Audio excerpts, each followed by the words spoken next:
Changing your car's engine oil and filter is one of the most important things you can do to keep your car running well. Over time, your oil will break down and your filter will become clogged with contaminants. And depending on your driving habits and type of vehicle, this may take as few as 3 months or 3,000 miles, or as long as 20,000 miles or 24 months. But it's always best to consult your owner's manual for the appropriate service intervals. First thing you want to do is lift the car using jacks or ramps on a flat, even surface. Make sure your parking brake is engaged, and then jack your car up. Improper jack placement can damage your car badly, so always refer to the owner's manual for the appropriate location of the jack. Remove the oil cap, open the hood, and locate the oil cap on top of the engine. This is where you'll add the oil after you're done draining the old oil. Doing this will help the oil drain more easily because air can flow in as the crankcase empties. Directly under the plug, the bottom of your car, place your waste disposal pan and a couple of newspapers for catching the old oil. So to remove the oil plug, loosen the plug counterclockwise using the proper size socket or crescent wrench if you've got room to maneuver.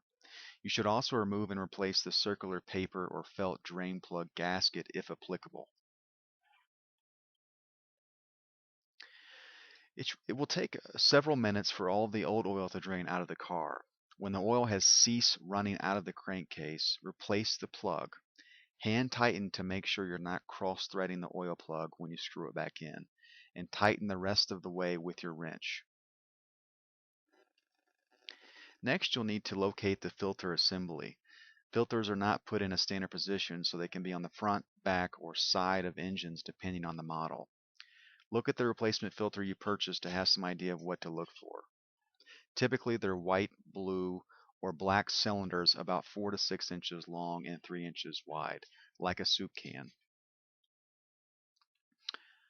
Unscrew the oil filter. Get a good grip and twist slowly and steadily counterclockwise.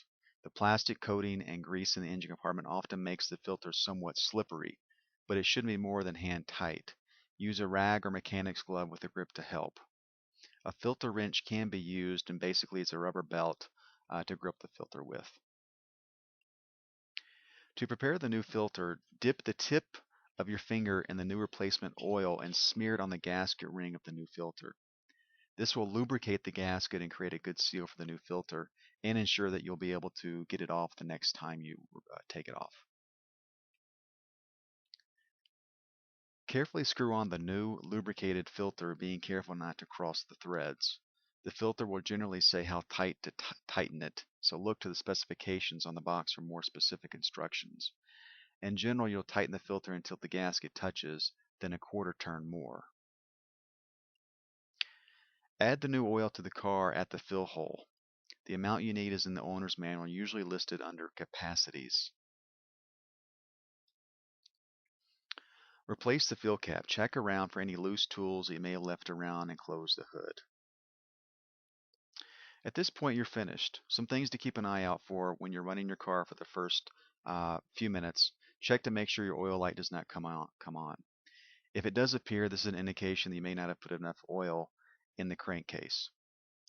And of course, you can always check the dipstick on in the engine, especially after you've run it and allowed the oil to circulate throughout the engine, to make sure that you have the right amount, not too much, and at least enough to fill the fill line.